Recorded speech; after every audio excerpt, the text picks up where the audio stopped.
Toi, celui-là, au tête. Goutte. Ça va me rêver. Qui est tout? Nous avons maman n'a pas bien.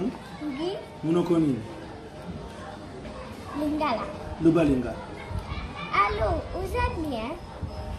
Nasa bien? Wana nani? Chloé. Olobi nini? Chloé. Chloé, olingi nini?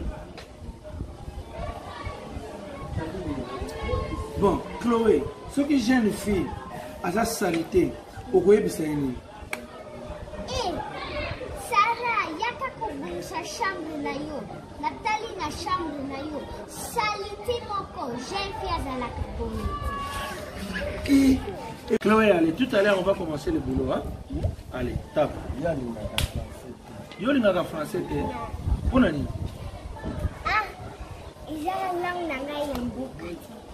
Sikuyo na buya kago. Anglais tu, talinga kago, mais français, non. Français, olinga Lang ko na nga iti. Pour na yoki. Donc, yo français, il est bien à tel côté. Non. Na yibi mo kie, mais nazala ka na français, ilo ko nazaka na français ka na.